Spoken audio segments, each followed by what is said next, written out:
Bom dia, senhores acadêmicos. Estamos nós aqui retomando as nossas aulas de Direito Civil 1, na parte geral, e já no finalzinho do nosso conteúdo, porque essa abordagem de hoje envolve o seu início no artigo 80 e vai até o artigo 99. Nesse contexto, nós vamos trabalhar as modalidades de bem. Todo e qualquer objeto, coisa móvel, imóvel, semovente, que tiver valor patrimonial, mensurado, reconhecido por lei ou não, e que for possível de alienação, todos eles estão nesse contexto de bens, aquilo que tem valor patrimonial e até valor sentimental, que a pessoa não quer abrir mão, não quer perder. Todos são considerados bens.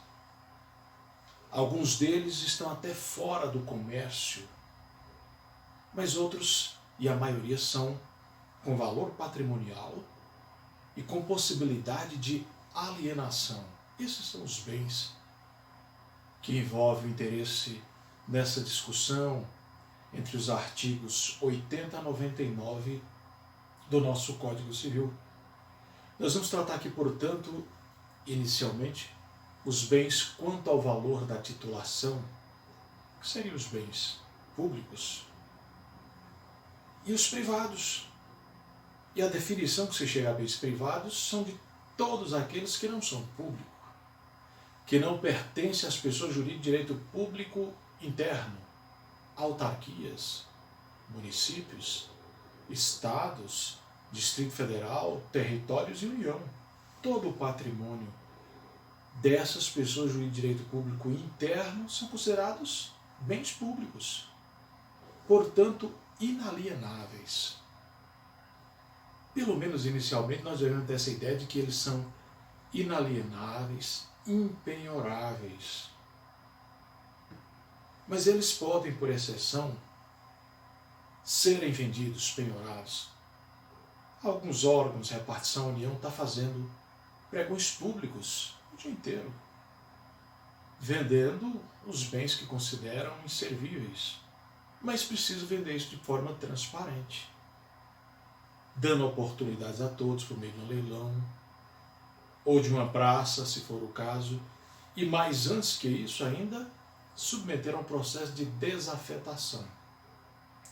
Nós vamos encontrar no nosso Código Civil que os bens públicos são os bens de uso comum do povo, as praças públicas, os rios, estradas, riachos, ruas, são os bens de uso comum do povo.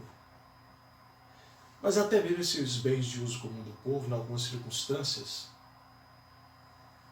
a administração pública poderá cobrar, exigir pelo uso deles, como nós encontramos em algumas rodovias brasileiras, pedágio, bem público.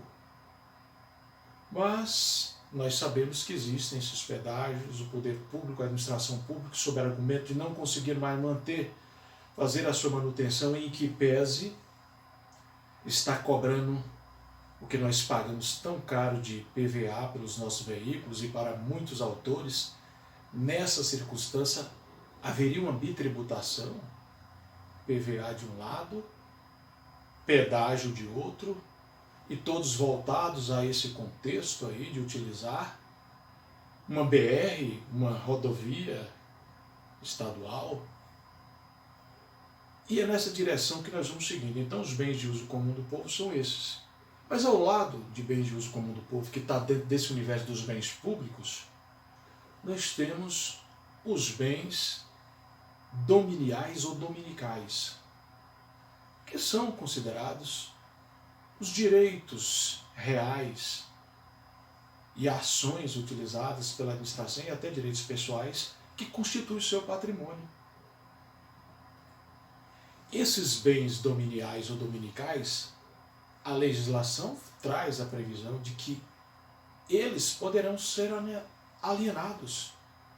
É claro, depois de submeterem ao processo exigido por lei de desafetação, de tirá-los dessa condição pública, submetendo, é claro, a um processo de licitação, a quem mais der, garantindo todos a oportunidade, né, de concorrer e transparência. Isso é muito trabalhado no direito administrativo, nessa parte da administração pública. Mas não fala que os bens de uso comum do povo e os bens públicos especiais possam ser vendidos, possam ser alienados. Fala apenas dos dominiais ou dominicais. E os bens públicos que nós conhecemos de uso especial são os prédios, estruturas imobiliárias utilizados pela administração pública para locação de suas repartições. E aí nesse contexto está até mesmo os mobiliários, as mesas, aparelhos, computadores que se utilizam. Esses são chamados bens públicos especiais. Mas a lei dos bens públicos, dos privados, que são aqueles que pertencem aos particulares, nós vamos ter os bens considerados em si mesmos. E aí temos um rol de bens móveis, imóveis, divisíveis e indivisíveis, consumíveis e não consumíveis, fungíveis e não fungíveis ou infungíveis, singulares ou coletivos. Este rol, aí tratado no nosso Código Civil, está nesse contexto de bens considerados em si mesmos, pela autonomia, pela dependência que eles apresentam de acordo com as suas características.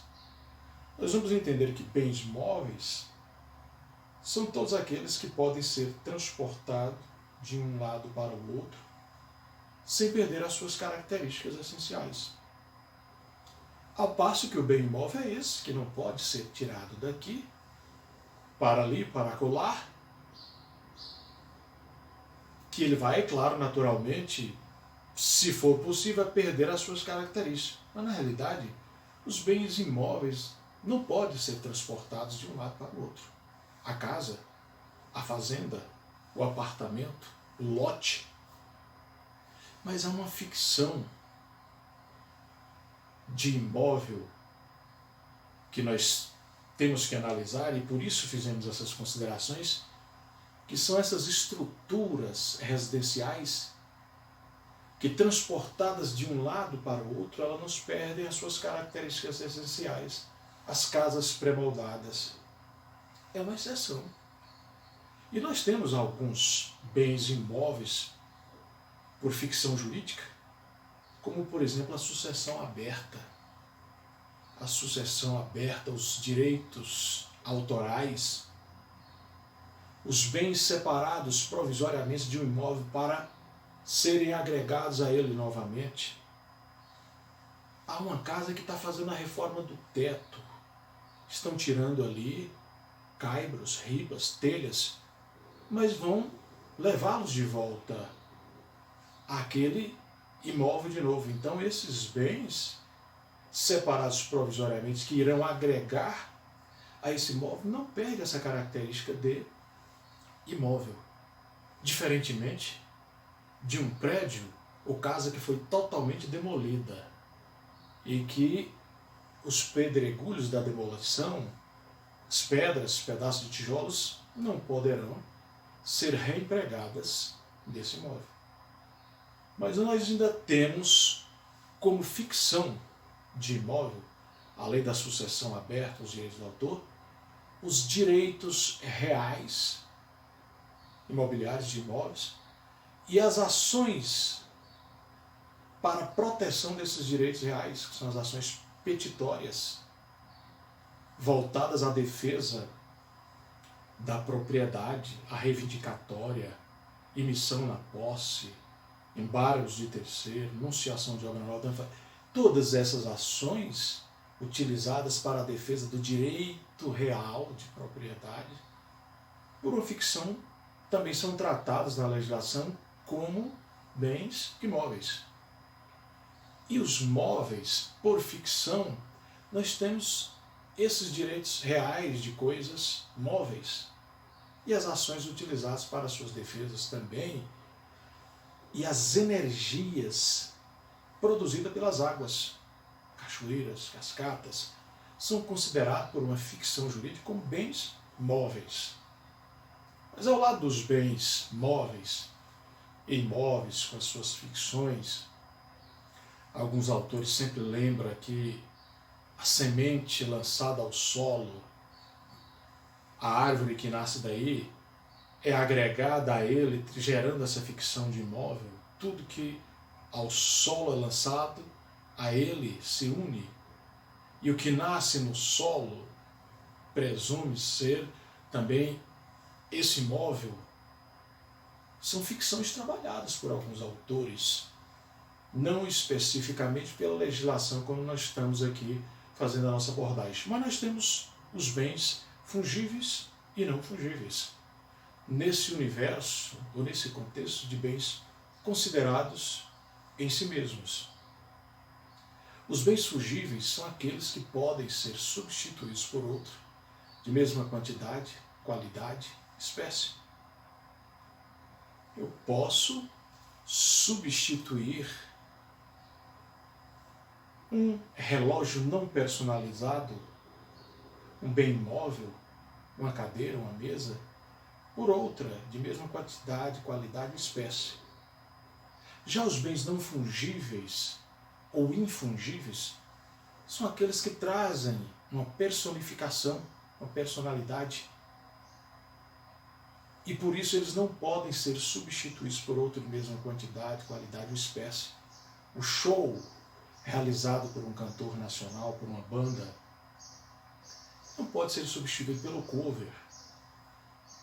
O quadro pintado por um renomado pintor, a tela de uma estampa pintada por ele, a escultura feita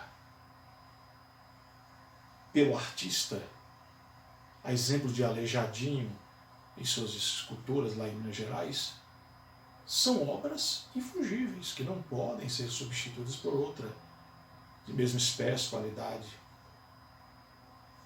Nós vamos observar que alguns bens móveis, ainda que eles estejam nesse contexto inicial de fungíveis, mas às vezes eles trazem algumas características que os colocam na condição de não fungíveis. A joia, o relógio que vem grafado com o nome, que o personifica, personaliza, e aí ele passa a ser não fungível mais. Ele passa a ser infungível, ou seja, não pode ser substituído mais por outro de mesma qualidade, quantidade e espécie. Nós vamos encontrar também os bens aí, nesse universo deles, considerados em si mesmos, os bens consumíveis e não consumíveis. Há bens que não são objeto de consumo, que não se pode consumir.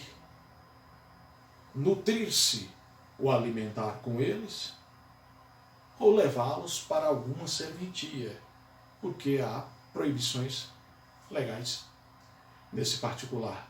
Não se pode, por exemplo, consumir o móvel, a cadeira, a título de alimentação, em que pese poder utilizá-los no consumo para o trabalho. Mas os bens consumíveis são aqueles que importam destruição imediata.